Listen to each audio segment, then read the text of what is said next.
വീട്ടിലേതെങ്കിലും കാരണവരുണ്ടെങ്കിൽ അവരെ സമാധി ഇരുത്തണം. സമാധിയാ? നിങ്ങളെ പിന്നെ ഒരു ശക്തിക്കും കീഴടക്കാൻ പറ്റില്ല. നിങ്ങളായിരിക്കും ഈ ലോകത്തിന്റെ ഏറ്റവും ഉന്നതിയിൽ നിൽക്കുന്നവർ. ചെയ്യാൻ പറ്റുമോ? അയ്യോ, വീട്ടിലൊരു അപ്പാപ്പൻ കിടപ്പുണ്ട്, പക്ഷെ അയാളെ കാലൊന്നും വളയൂല. കാല് വളയൂലെന്നാ? എങ്ങനെയെങ്കിലും ഓടിച്ച് മടക്കി സമാധി ഇരുത്തണം. നടുവെടുക്കാൻ വയ്യാതെ ഒറ്റ കിടപ്പാണ് വർഷങ്ങളായിട്ട്. വീട്ടിൽ പ്ലാച്ചി ഉണ്ടാ? പ്ലാച്ചി ഈ മടൽ വെട്ടിയിട്ട് പ്ലാച്ചി ആക്കിയിട്ട് നടുവിൽ കെട്ടി വെച്ചു കൊടുക്കണം. എന്നിട്ട് അങ്ങനെ ഇരുത്തണം സമാധി. അയ്യോ, അങ്ങനെ എങ്ങനെ പിടിച്ച് സമാധി ഇരുത്താൻ? വേറെന്തെങ്കിലും വഴി? പറ്റൂല പറ്റൂല പറ്റൂല പറ്റൂല. അമ്മയ്ക്ക് പറ്റൂല. സമാധി സമാധി സമാധി. അമ്മയ്ക്ക് പറ്റൂല. അമ്മ ഇത്രയും നേരം ക്വസ്റ്റ്യൻ ആൻസർ പറഞ്ഞുകൊണ്ടിരുന്നു. മനസ്സിലായി? ഇനി ക്വസ്റ്റ്യൻ പേപ്പർ വേണം. നിങ്ങൾ ചോദിക്കണം, ഇനി എഴുതണം നമുക്ക്. എനിക്ക് അറിഞ്ഞൂടാ ശിവനെ.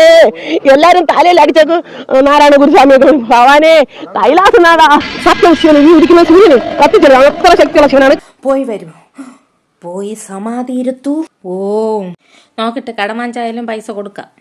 അപ്പോൾ പോയി പോയി പോയി. എൻ്റെ പൊന്നെ, ചൊറിയാണ് ഇവിടെ. അയ്യോ നീ വയ്യ. എടി പെണ്ണ, മീനായ? എന്തൊരു മീന്?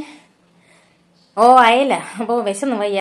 ഓ ഈ പേക്കുത്തുകളൊക്കെ കണ്ട് ഭഗവാൻ ആകെ ദേഷ്യത്തിലാണ്. ഈ ശിവരാത്രിക്ക് ഭക്തജനങ്ങളെ കാണാൻ ഭഗവാൻ എത്തില്ലെന്നാണ് ദേവലോകത്തു നിന്ന് അറിയാൻ കഴിഞ്ഞിട്ടുള്ളത്.